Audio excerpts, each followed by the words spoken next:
हिंदी विद्यालय में आप सभी विद्यार्थियों का एक बार पुनः हार्दिक स्वागत है।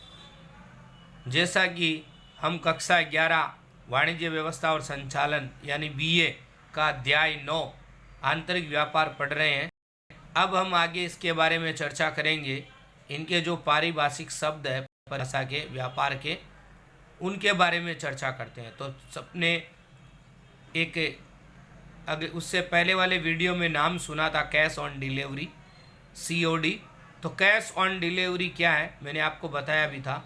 जब उत्पादक अथवा विक्रयकर्ता ग्राहक को माल की सुपुर्दगी करे यानी माल को दे दे, डिलीवरी कर देवे, तब नगद भुगतान या नगद रकम भुगतान की जाए तो उसे कैश ऑन डिलीवरी कहते हैं। और ये तो अभी वर्तमान में आजकल के बच्चे तो ये सब बात समझते हैं कि कैश ऑन डिलीवरी क्या होती है। कहने का मतलब सामान जैसे ही घर पे आया तुरंत आपको पैसा देना है। दूसरा आता है फ्री ऑन बोर्ड, FOB। निर्यातकर्ता यानी भेजने वाला, आयातकर्ता यानी मंगाने वाला के बंदरगाह तक माल पहुंचाने के लिए, बंदरगाह जो समुद्रों के तट पर होते हैं, उन माल को पहुंचाने के लिए जो खर्च चुकाते हैं, जिन्हें फ्री ऑन बोर्ड कहते हैं। याद रखना, भेजने वाला या मंगाने वाले के बंदरगाह तक माल पहुंचाने के लिए जो खर्च चुकाते हैं, जिन्हें फ्री ऑन बोर्ड कहते हैं। इसके बाद आता है माल की लागत, बीमा और लारी भाड़ा, CIF, cost, insurance and freight. जिस चलन के अंदर माल की लागत, बीमा और वाहन खर्च शामिल किया जाए तो उसे CIF चलन अथवा भर्तिया कहते हैं। याद रखना, भर्तिया किसको बोलते हैं?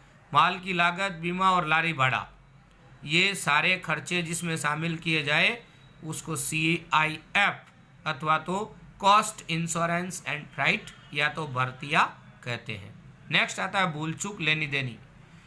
भूल चूक लेनी देनी में चलन में सामान्य भूल चूक लेनी देनी लिखा जाता है, जिसका अर्थ होता है कि हिसाब में अथवा रकम की गणना में किसी भी प्रकार की भूल हुई हो तो रसीद देने वालों के लिए ये स्वीकार्य बनती है। यानी हम कोई भी हिसाब किताब करते हैं तो नीचे लिख देते हैं भूल चूक लेनी देनी, ताकि कोई भी प्रकार की गलती अगर हो भी गई है तो हम उसको वापस एक्सेप्ट करने के लिए, स्वीकार करने के लिए तैयार है। अब अपना पढ़ते हैं आगे विभागीय दुकान और संकलित दुकान के बीच में अंतर। तो पहला अंतर है उद्देश्य का, दूसरा अंतर है विक्रय की पद्धति का, तीसरा अंतर है जोखिम का, चौथा अंतर है माल का विक्रय का, और पांचवा अंतर है ग्राहकों को पसंदगी के अवसर। तो बारी बारी से पढ़ रहे हैं। नंबर 1, उद्देश्य। विभागीय दुकान का उद्देश्य क्या होता है?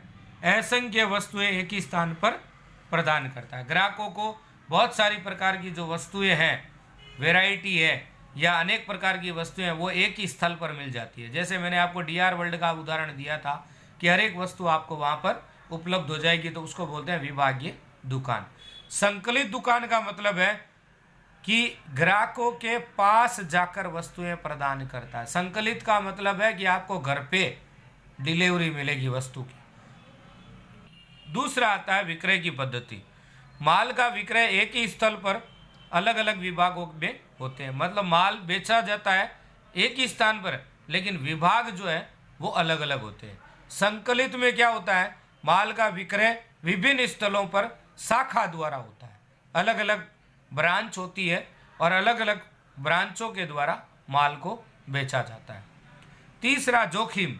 विक्रय की प्रवृत्ति एक ही स्थल पर होने से जोखिम अधिक होती है। विभागीय दुकानों में जोखिम ज़्यादा रहती है और संकलित दुकानों में जोखिम का प्रमाण कम होता है।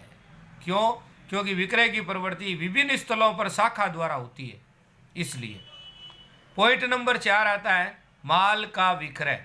माल का विक्रय नगद अथवा किस्त क्रय पद्धति द्वारा होता है। नगद भी हो सकता है, इंस्टॉलमेंट में भी हो सकता है, और इसमें माल का विक्रय नगद से ही होता है, मतलब इसमें नगद देना ही पड़ता है संकलित में। पॉइंट नंबर 5, ग्राहकों को पसंदगी के अवसर।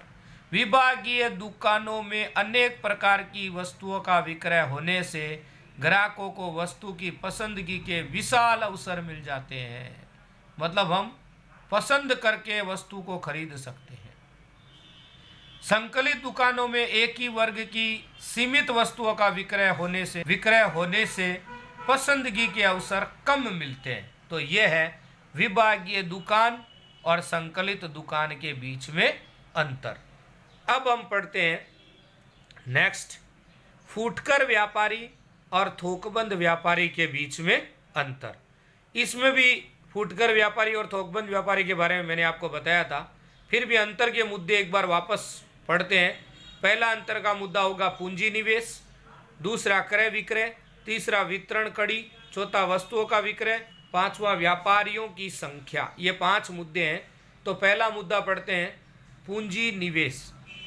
फुटकर व्यापारी व्यवसाय के लिए पूंजी निवेश कम चाहिए। फुटकर व्यापारी को व्यवसाय शुरू करना है तो पूंजी निवेश की आवश्यकता कम रहती है, और थोकबंद व्यापारी को पूंजी निवेश अधिक चाहिए। तो ध्यान में रखना, इनको पूंजी निवेश कम चाहिए फुटकर व्यापारी को, और थोकबंद व्यापारी को ज़्यादा चाहिए। क्रय विक्रय, छोटे या बड़े जत्थे में माल को क्रय करके ग्राहकों को आवश्यकता अनुसार फुटकर विक्रय करते हैं, मतलब छोटा या बड़ा जत्थे में माल जो है वो कस्टमर तक पहुंचाते हैं फुटकर व्यापारी। और थोकबंद व्यापारी वो बड़े जत्थे का जो माल है वो व्यापारियों तक पहुंचाते हैं। तीसरा, वितरण की कड़ी। ग्राहकों और थोकबंद व्यापारियों के साथ मध्य वितरण की जो कड़ी है वो समान है। फुटकर व्यापारी और उत्पादक के मध्य वितरण कड़ी समान है। इसमें फुटकर व्यापारी और उत्पादक, और इसमें ग्राहक और थोकबंद व्यापारी के मध्य।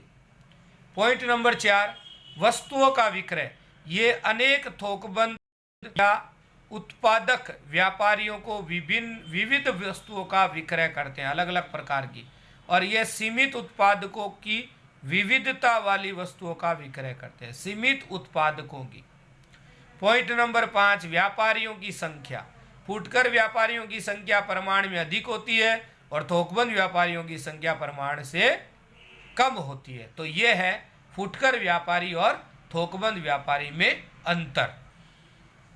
तो आज ये लेसन अपना यहाँ पर पूरा हो गया है, 9वां लेसन आंतरिक व्यापार। अब आपको पूरा 9वां लेसन के जितने भी वीडियो मैंने आपको सेंड किए हैं वो सारे वीडियो आपको ध्यान से सुनने हैं, समझने हैं।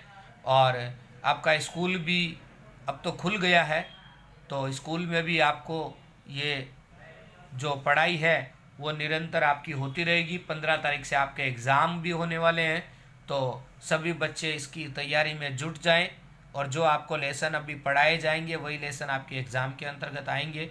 इसलिए सभी बच्चे मेहनत करें ध्यान से, क्योंकि काफ़ी समय से हम कोरोना काल से ग्रसित हो गए हैं। तो अब हमारा स्कूल खुल गया, रनिंग हो गया है, तो हमें सभी विद्यार्थियों को मैं अनुरोध करता हूं कि अब सब अपनी अपनी पढ़ाई में ध्यान देवे और मेहनत करने लग जाए, क्योंकि आने वाले वर्ष में आपको 12वीं का एग्ज़ाम यानी बोर्ड का, उच्चतर माध्यमिक बोर्ड का एग्ज़ाम देना है। इसलिए किसी भी प्रकार की लापरवाही करे बगैर आप अपनी पढ़ाई के अंतर्गत जुट जाएं, मेहनत करें, लगन से मेहनत करें। तो आज के इस वीडियो में इतना ही। अगले वीडियो में अपनी फिर से मुलाकात होगी, तब तक के लिए धन्यवाद। जय हिंद, जय भारत।